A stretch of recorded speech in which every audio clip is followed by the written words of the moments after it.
በኦርቶዶክሱ ዓለም ላይ ንጹህ ጸሎት ብለው የሚጸልዩት አለች። ይቺ ንጹህ ጸሎት የሚሏት በመጀመሪያው ክፍለ ዘመን የነበሩ ሐዋርያና አበው የአይምሮ ጸሎት ይሏታል። ምንም ቃላት ሳይወጡ ዝም ብሎ እያዳመጡ መጸለይ፣ እግዚአብሔር እንዲያየን መፍቀድ፣ እሱ እንዲያየን ከፈቀድን እሱ እንዲያዳምጠን እሱን እንድናየው መፍቀድን መቻል፣ ቃላቶች ሳይወጡ። ወይም ደግሞ በዚህ ፈጥሞ ደሴት የምትባል ማንታውሶስ የምትባል አለች፣ በዚህ በግሪክ አይላንድ በግሪክ ደሴቶች ውስጥ ያለች። እዛ ውስጥ ያለው አበው መነኮሳት እችን ጸሎት ፍጹም ይተገብሯታል። ፍጹም የሆነች ከሰዎች ጋር ተገናኙ፣ ስራዎች ላይ ዋሉ፣ በትምህርት ላይም ሆኑ በመንፈሳዊ አገልግሎትም ውስጥ ሆኖ አሁን እዚህ እንደኔም ቆሙ እንደናንተም ተቀመጡ፣ ይችን ጸሎት ሁሉ ጊዜ ይጸልዩታል። እነሱ የክርስቶስ ጸሎት ይሏታል። ኪሪየ ኤለይሶ እግዚኦ መሐረነ ክርስቶስ፣ አቤቱ ማረን ይቅር በለን። በውስጣቸው ይጸልዩታል። ቆመውም ሄደውም ተኝተውም ይጸልዩታል።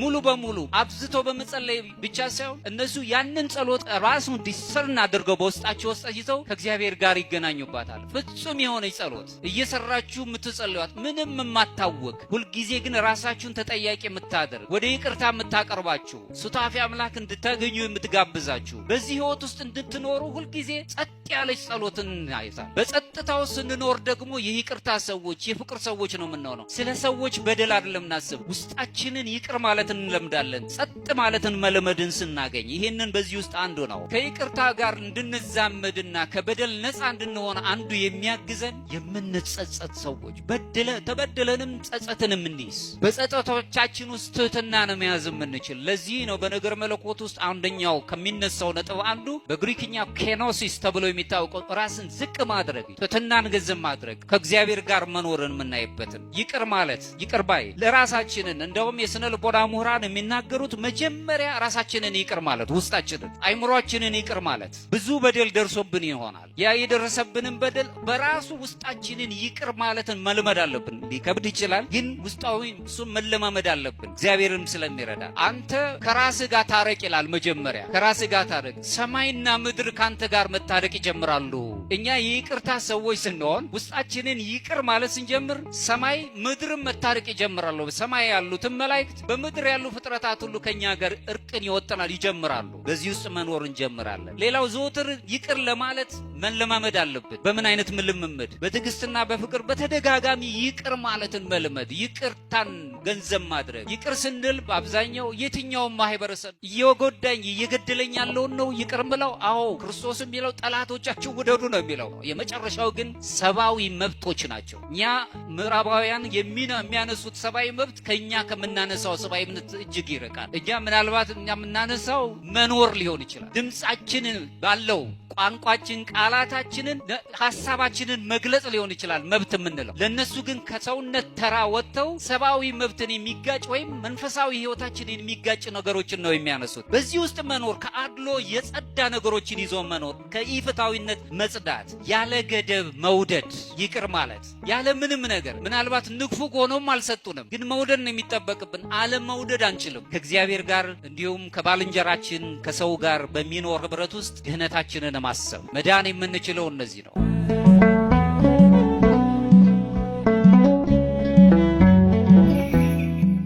በስመ አብ ወወልድ ወመንፈስ ቅዱስ አሐዱ አምላክ አሜን። እግዚአብሔር አምላካችን ለዚህ ሰዓት ስላደረሰን ስሙን ሁልጊዜ እናመሰግነዋለን። እንግዲህ እንደ እግዚአብሔር ፈቃድ ባለን እግዚአብሔር የፈቀደልን ሰዓት ወይም ደቂቃ መጠን ያለችውን ነገር ትምህርታዊ የሆኑ ነገሮችን ለማስተላለፍ ነው። ብዙ ጊዜ እንደተለመደው ስብከታዊ ነገር ላይሆን ይችላል እና እንደው በአብዛኛው አሁን ችግር ውስጥ የገባንባቸው ብዙ ነገሮች ስላሉ እንደ ሰው በሚባል ማንነት ውስጥ ሳለን ያንን ሊያነሳ የሚችል በተለይ የኦርቶዶክሳዊ እሳቤ ወይም ኦርቶዶክሳዊ ንጽሮተ ዓለም ውስጥ የሚነሱ ጠንከር ያሉ ነገሮች አሉና በመንፈሳዊው በኦርቶዶክሳዊ መንፈሳዊ ህይወት ውስጥ የሚነሱ 3 ነጥቦች አሉ። በተለይም ደግሞ ምህረት፣ ፍቅርና እንዲሁም ድህነት የሚባሉ ነገሮች አሉ። ከሱ ጋር በተያያዘ እግዚአብሔር የሚያስተምረን ነገር ይኖራልና ምክንያቱም ዓለሙን የምናውቅባቸው መንገዶችን መፍጠር አለብን። አለበለዚያ ግን በጣም ብዙ ችግሮች ነው የሚኖሩብንና ከቅዱስ መጽሐፍ ጋር አያይዘን እነዚህን ለማየት ነው። ከሊቀ መላእክት ከቅዱስ ገብርኤል ጥባቆቱን አያግዱልብን። በቸርነቱ አምላካችን ጥበቡን ኃይሉን ይግለጽልን። ዛሬ በጠዋቱ የጻድቁን በዓል ክብረ በዓል በደንብ አክብራችኋል። እንደ እግዚአብሔር ፈቃድ ግን ከዚህ ከፍቅር ከሚባለው ድህነት እና ምሕረት ከሚባለው ነገር ጋር ኦርቶዶክሳዊ እይታ ምን ይመስላል የሚለውን ለማየት ነው የምሞክረውና እንደ መነሻ ጥቅስ የሚሆነን የዮሐንስ ወንጌል ምዕራፍ 3 ከቁጥር 16 ላይ አምላካችን እግዚአብሔር ራሱ የሚነግረን በርሱ በራሱ በመድኃኒት ዓለም ክርስቶስ የሚያምን ሁሉ የዘላለም ሕይወት እንዲሆን የዘላለም ሕይወት እንዲኖረው እንጂ እንዳይጠፋ እግዚአብሔር አንዱን ልጁን እስኪሰጥ ድረስ ይህንን ዓለም ወዶታልና የሚል ቃል ስላለ ከዚህ ጋር በማያያዝ እንደ ትምህርት ርዕስ መመርጠው ፍቅር፣ ምሕረት፣ ድህነትን በኦርቶዶክሳዊ መንፈሳዊ ሕይወት ውስጥ እንዴት ይታያል እሱን ለማየት እንሞክራለን። ከላይ የጠቀስኩት ጥቅስ ሶስቱ ነገሮችን በደንብ ነው የሚያስረዳን። በደንብ እንድትይዙ ትፈልጋለሁ። መለኮታዊ ፍቅር ምንድነው ነው? አንደኛ ዓለሙን የወደደበት መለኮታዊ ፍቅር ከምድር ወይም ዓለማዊው ፍቅር እጅግ የተለየ ፍቅር ያለበት እግዚአብሔር የሰው ልጆችን በጣም የወደደበትና የፍቅሩ መጠን እኛ እንደምናውቀው እንደምንነግረው ብቻ ሳይሆን ልዩ የሆነ መለኮታዊ ፍቅር የመውደድ ኃይል ያለበት እሱን የምንገልጽበት ነው። ሌላው ምሕረት ነው፣ ይቅር ማለትን። እነዚህን ስንመለከት ለዓለም ድህነት ሲል አንድያ ልጁን አምላካችን ኢየሱስ ክርስቶስ ወደዚች ምድር ላይ የአብ ልጅ መድኃኒታችን ኢየሱስ ክርስቶስ እንደመጣናይና ይህ የመጣው መድኃኒት ክርስቶስ ደግሞ ድህነት የሚባለውን ታላቅ ነገር ነው የሰጠን። በብዙ አይነት መልኩ የነገረ መለኮት ጥናቶች የሚያሳዩት ድህነትን በተለያየ መልኩ ሲገልጹት እናያለን። ኦርቶዶክሳዊነት ግን ድህነት ከፍጹምነት ጋር የተያያዘ ነው።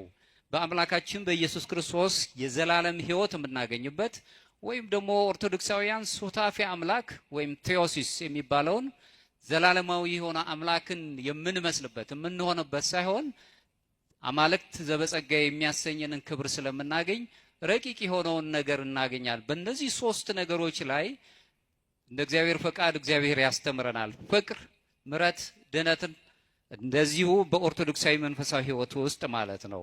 በዚሁ እንግዲህ ኦርቶዶክሳዊ መንፈሳዊ ሕይወት ውስጥ ማዕከል የምናደርገው የሰው ልጆች ድህነት የሚባለውን በምድር የተገለጸውን ራሱ ፍቅር ያለበት ድህነት ወይም ደግሞ የነገረ ድህነት ትምህርት ውስጥ የሚገለጽ ማዕከልን እናያለን። ፍቅር ራሱ የቻለ ጥበብን፣ ማስተዋልን ወይም ደግሞ ረቂቅ የሆነውን ሐሳብን የሚገልጽልን ነው።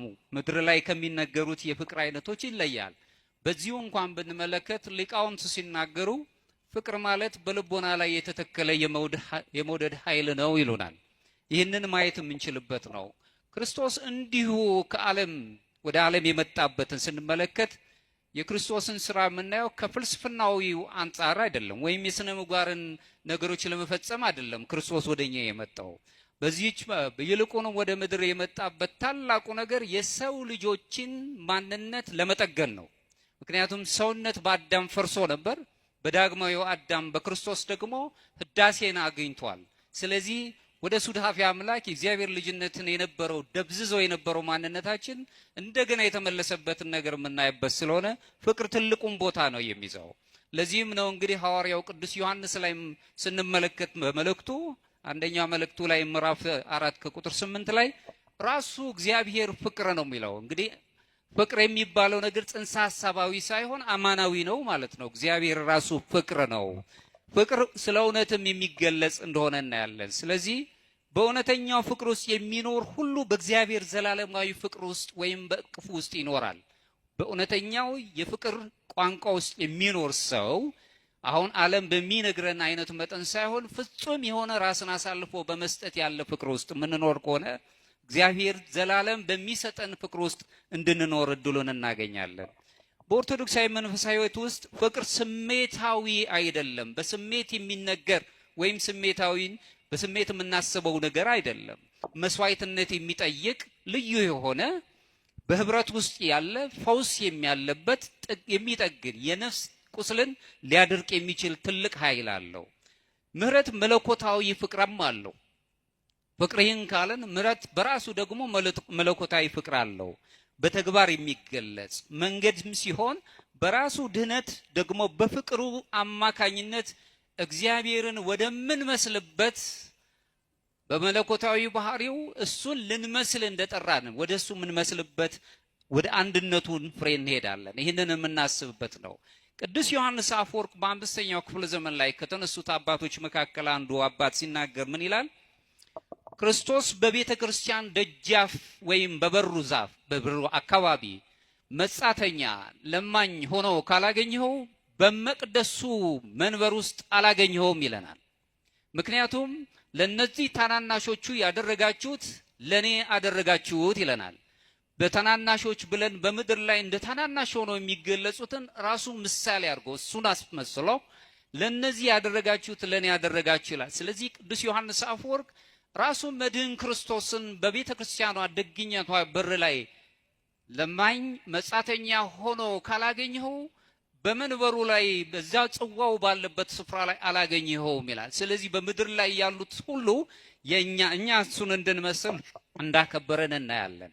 ምሕረቱን የሰው ልጆች የልጅነት ክብር እግዚአብሔርን ወደ መምሰል እንድንቀርብ አደረገን። አዎ ስንጠመቅ የእግዚአብሔር ልጅነት እናገኛለን። ለዚህ ነው በነገረ መለኮት ትምህርት ውስጥ የህይወታችን የመንፈሳዊ ህይወታችን ቅኝት በእምነት ይጀምርና ፍጻሜው ግን በእውቀት ሳይሆን በፍቅር ያልቃል፣ በፍቅር ይደመደማል።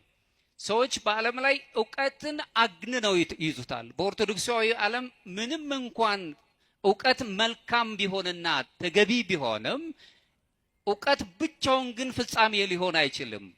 የፍጻሜያችን ሂደት ግን ሊሆን የሚችልባቸው መንገዶች አሉ። ለዚህ ነው ኦርቶዶክሳዊነት እውቀትን ከጥበብ ጋር ነው የምትገልጸው። ምክንያቱም እውቀት አይምሯዊ ነው፣ ጥበብ ማስተዋል ግን ለባዊ ነው፣ ልብን የሚመግብ ስለሆነ ይንተያታለች። ስለዚህ እምነታችንን በእምነታችን ስንጠመቅ የእግዚአብሔር ልጅነታችን አሁን ያገኘነውን የእግዚአብሔር ልጅነት በሂደት ደግሞ እግዚአብሔር ደረጃ በደረጃ እግዚአብሔርን ወደ መምሰል ወይም ሱታፊ አምላክ ወደ ማግኘት በፍቅር እንደመድሟለን። የአፍቃሪ ልቦናችንን ይዘን መሄድ አለብን ነው። ለዚህም ነው እንግዲህ አሁንም ቅዱስ ባስልዮስ የተባለው የቤተ ክርስቲያን አባት ሲናገር መልካም ለማድረግ እንደመዘጋጀት ያለ እግዚአብሔርን ለመምሰል የሚቀርብ ምንም ነገር የለም ነው የሚለው። መልካምነት ሰው የተፈጠረው መልካም እንዲያደርግ ነው። ማድረግ አንችልም። አለመፍቀር ወይም ደግሞ ይቅር አለማለት አንችልም። ሰዋዊው ጠባይ ስለተጫነን ብቻ ነው ሰዎች ሲፈጠሩ እግዚአብሔርን መስለው እንዲኖሩ ነው፣ አፍቃሪዎች እንዲሆኑ፣ የፍቅር ሰዎች እንዲሁም የድህነት ሰዎችና ይቅር ባይ ሰዎች እንዲሆኑ ነው ያደረገው።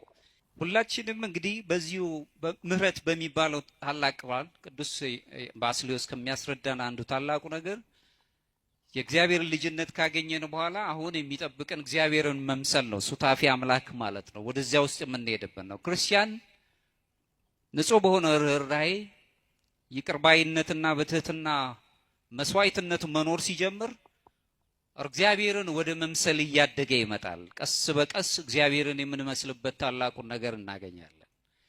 እንደውም እኛ የምስጢራት ተካፋዮች ነን። በምስጢር ውስጥ የምንኖር የቤተ ክርስቲያን ምስጢራት ተካፋይ ሰዎች ነን። በተለይ ኦርቶዶክሳውያን በዚህ ውስጥ ስንመለከት ምን ጊዜም እምነታችንን የምንጀምረው ወይም ደግሞ ህይወታችን የሚጀምረው በማመን ነው። ከዛም በኋላ መጨረሻችን ግን የሚሆነው ብዙ ሂደቶች ሄደን በፍቅር እንደመድማለን፣ የፍቅር ሰዎች እንሆናለን እሱን አምላካችን ስለምመስል። ለዚህም ነው እንግዲህ ክርስቶስ ራሱ ከሚያሰቃዩት ከድሆች ጦም አዳሪዎች ወገኖቻችን ከታሰሩትና ከታረዙት ሰዎች ከገፏቸው ምንም ነገር ከሌላቸው ከሚባሉት ሰዎች መካከል ወንጌሉን ስንመለከት በዘመነ ስጋዊው ያሳልፍ የነበረባቸው ማህበረሰቡ በጣም የናቃቸው ምንም ነገር የላቸውም የሚባሉ ታናሽ ብለው ስርዓት በራሱ ታናሽና ታላቅ አድርጎ የቀረጻቸው እነዚህ አይነት ሰዎች ጋር መካከል እንደነበረ ይህ የሚያሳየን ምንድነው? የመጣው አምላካችን የወደቁትን ሊያነሳ እንደሆነ ያዘኑትን ሊያጽናና እንደሆነ መመልከት እንችላለን። በዚህ ምክንያት ውስጥ ኦርቶዶክሳዊ መንፈሳዊነት አምላካችን ኢየሱስ ክርስቶስን መስለን በፍቅርን ምሕረትን ይዘንና የድህነት ሰዎችን ይዘን አይደል በምድር ላይ ሳለን እነዚህ ሶስቱ ሳይነጣጠሉ በአንድነት ይዘናቸው የምንይዛቸው ነገሮች አሉ። እነዚህን ሶስቱ ነገሮች ለማስገንዘብ ነው ፈልገው። ሶስቱን ነገር እግዚአብሔርን በፍቅርና በምሕረት የሚገለጽ ታላቅ ምንጭ ስለሆነ እሱን ማየት እንጀምራለን። ምሕረት በመለኮታዊ ፍቅር ውስጥ እንዴት ይገለጻል? እሱን ለማየት እንሞክራለን። ሌላው ድህነት በፍቅር አማጋኝነት ከእግዚአብሔር መለኮታዊ ባህሪ ጋር ተሳታፊዎች እንዴት እንደምንሆን ሶስቱን ነጥቦች ለማየት እንሞክራለን። እግዚአብሔር ፈቃድ እግዚአብሔር ይግለጽልን። የመጀመሪያው እግዚአብሔር የፍቅርና የምሕረት ምንጭ ነው።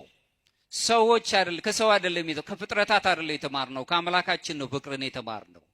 ዝም ብሎ ወደደን እኛ ሳንወደው፣ ዝም ብሎ ይቅር አለን የይቅርታ ሰዎች ሳንሆን እሱን የምናይበት ነው። መላው የሰው ልጆች የድህነት ታሪክን ስንመለከት የሚጀምረው የእግዚአብሔር መሐሪን ፍቅርን መማር እንዳለብን የሚያስገነዝብ ነው። ለዚህም ነው መዝሙረኛው ዳዊት በመዝሙር 145 ከቁጥር 8 ላይ እግዚአብሔር ርኅሩህና መሐሪ ነው፣ ከቁጣው የራቀ ምሕረቱም ብዙ ነው ይለናል። ይህም ብዙ ጊዜ ደጋግመነዋል። ከልብ ግን እንደ ኦርቶዶክሳዊ መንፈሳዊነት ማየት አለበት። ይቅር ባይ የሆነ አምላክ ያለው ሰው ልቡ ይቅር ማለት አለበት።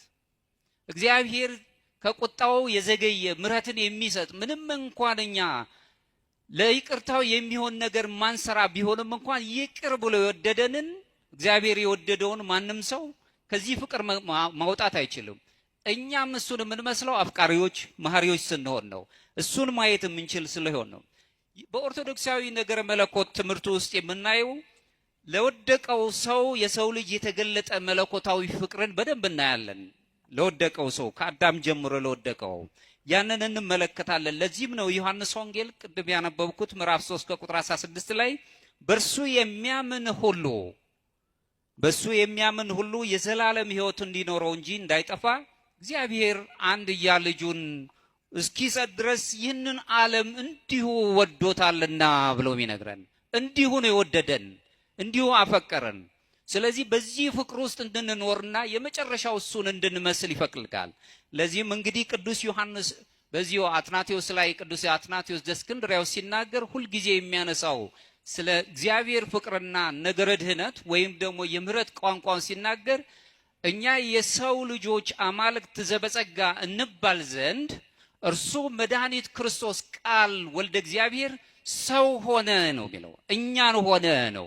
እኛ እሱን መስለን አማልክት ዘበጸጋ እንባል ዘንድ ይህንን የመሰለ ሳንወደው የወደደን አምላክ ፍቅርን የሰጠን አምላክ እሱ የድህነት ቋንቋችንን ወድቀን የነበርን ወደ እግዚአብሔር እሱን እንድንመስል ትልቅ ጥበብን ሰጠን። ያንን መለኮታዊ ባህሪ ተሳታፊ እንድንሆን አደረገን። ቅዱስ አትናቴዎስ የሚያነሳልን ይሄ ነው። ክርስቲያን ምሕረት ብሎ ሲያነሳ ሰብአዊነትን ሲመለከት ሁሉን ያለ ጎጥ የሚመለከት ነው። ሰው ሆኖ ተፈጥሮ ብዙ ሰው አሁን ትመለከቱ እንደሆነ በዘመናችን ሰው የሚባል ማንነት ተሰጥቶን ተፈጥረን ወንዝ ሆነን ለመሞት እየተዘጋጀን ነው። ከኔ ጋር ናችሁ? ሰውነት የሚባል ታላቅ ሱታፊ አምላክ ማግኘት የሚችል ልዕልና ያለው በአብ ቀኝ ተቀመጠ ብሎ አምላካችን ኢየሱስ ክርስቶስ እኛን ለብሶ አክብሮን በአዳም ምክንያት ብንዋደድ እሱ ዳግማዊ አዳም ክርስቶስ ከፍ አድርጎን በልዕልና ወደ ሰማይ ካወጣን በኋላ ማየት የምንችለው ሰማያዊውን ነገር ትተን ሰውነታችን ጎድፎ አሁን ጎጥ ሆነናል። በጎጥ የምንገለጽ ሆነናል። ሰው ባለው የቆዳ መልክ ሰው በሚናገረው ቋንቋ እንዲህ ነው የሚባልለት ማነህ የሚባል ሰው ሆኖ ሳለ ማለት ነው። ስለዚህ ሰውነታችን በጣም ምጡቅ መሆኑን መረዳት የምንችለው ሱታፊ አምላክ የምናገኝበትን አምላካችን ኢየሱስ ክርስቶስ እኛ አማልክት ዘበጸጋ እንባል ዘንድ እሱ ሰው ሆነ ይላል። ሰው የሆነው የኛን ክብር መልሶ ሰውነታችንን ለማክበር ነው። እግዚአብሔር የፍቅርና የምሕረት ምንጭ ነው። ከኔ ጋር ናቸው? እሺ። ሁለተኛው ምሕረት የፍቅር ተግባራዊ መገለጫ ነው። የሚያፈቅር ሰው በይቅርታ የሚኖር ነው። ስለወደደን ይቅር አለን፣ እኛ ስለፈለግነው አይደለም። ኦርቶዶክሳዊ መንፈሳዊነት ውስጥ የምንማረው ታላቁ ነገር ፍቅር በምሕረት ስራዎች አማካኝነት የሚገለጽ ተግባራዊነት ነው። በአፍ በቃል የሚነገር ብቻ አይደለም። አምላካችን ኢየሱስ ክርስቶስ ሲነግረንም በቃል ብቻ ያለውን እንዲሁ ስለወደድን ወደድን ብለን እንድንናገረው ብቻ ሳይሆን ብራብ አብልታችሁኛል፣ ብጠማ አጠጥታችሁኛል ነው። ለተራቡት ሰዎች መቼ ነው እንደ ተራቡት ሰዎች ሆነ መጥተህ ያበላነህ ይሉታል ደጋጎቹ። ደጋግ ያልሆኑት ግን መቼ አየንህ ይህንን ያለው መቼ ጠየቅነህ ይሉታል። ለነዚህ ታናናሾቹ ያደረጋችሁት ለኔ ያደረጋችሁ ይላል። አሁንም በአራተኛው ክፍለ ዘመን የነበረው ቅዱስ አምብሮስ ዘሚላን የተባለው ታላቅ አባት ሲናገር ምን ይላል? አንተ ለድሃው ለጦም አዳሪው ስትሰጠው የራሱን ታስረክበዋለህ ይለናል።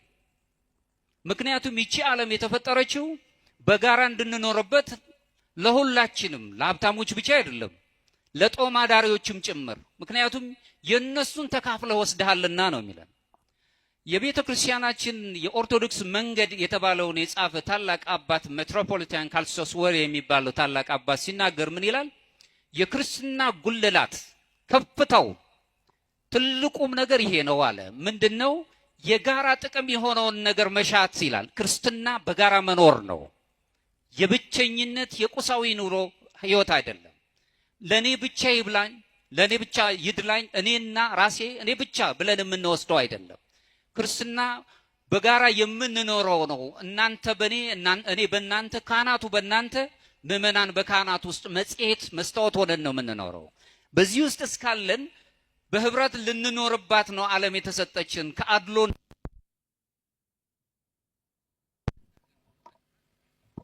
ይሰማል። እሺ እንግዲህ መታገስ አለብን። ጌታችን መድኃኒታችን ኢየሱስ ክርስቶስ የሚነግረን ይሄ ነው። ሌላው ምንድነው? በዚሁ ላይ የምናየው ፍቅር በራሷ የፍቅር ልጅ እንደሆነች ነው የምናየው። ራሷ ምህረት የፍቅር ልጅ መሆኗን እናያለን። ፍቅር ብለን ስንል ከምሕረት ጋር አብሮ የተያያዘ ስለሆነ ዮሐንስ አፈወርቅ መልሶ ምን ይላል? መሐሪ መሆን ማለት ይቅር ማለት ነው። መሐሪ ካልሆንክ ግን ሰው መሆንህን አብቅቷል ይለን። ከኔ ጋር ናችሁ? መሐሪ ያልሆነ ሰው ሰውነቱን ትቶታል። ዝም ብለን መሐሪ መሆን ይቅር ማለትም መቻል። ደጋጎቹ ያደረጉት ይሄንን ነው። ይቅር ማለትን መቻል አለብን። ይቅር ማለት ማችል መሐሪ መሆን ካልቻልክ ግን ሰውነትን አውቆማል። ሰውነት የሚባል ነገር የለህም ነው የሚለው። የሐዋርያት አበው ትምህርት ውስጥ ስናይ ጥበብ በምህረት ውስጥ በፍቅር ውስጥ የተገለጸበት መሆኑን እናያለን። እውነተኛው ደግሞ ጥበብ እግዚአብሔር ነው። እግዚአብሔርን የምንመስልበት መልክ መልሶ የሚታደሰው አፍቃሪዎች ይቅር ባዮች መሆን ስንጀምር ነው። የይቅርታ ዓለም ይቅርታ የሚባለው ቋንቋ በቃላት ካልሆነ በስተቀር በተግባር ለማየት በጣም በችግር ላይ ነው ያለነው። ሰዎችን ይቅር ማለት መቻለን፣ አገኘም አጣም ይቅር ማለት መቻለን። ኦርቶዶክሳዊ መንፈሳዊነት ውስጥ ድህነት ራሱን የቻለ ድህነት የምንለው ነገረ ድህነት የምናስብበት ለባልንጀራ የሚኖረን ፍቅር ጋር የማይነጣጠል ሆኖ ነው የምናየው። አፍቅር ቢጸከ ከመ ነፍስከ፣ አንተን ለነፍስ በምታስበው ወይም ለነፍስ በሚያስፈልጋት ቋንቋ ሌላውንም ወንድምህንም ውደደው። የክርስትናው ደግሞ የፍቅር ጥጉ የሚያሳየንና ከባዱ ፍቅር የሚባለው ጠላትን ውደድ ነው። ጠላቶቻችሁን ውደዱ፣ ምክንያቱም ወዳጆቻችሁን ብትወዱ አሕዛብም ይህንን ያደርጉታል፣ ምን ቁም ነገር አለው ነው የሚለው።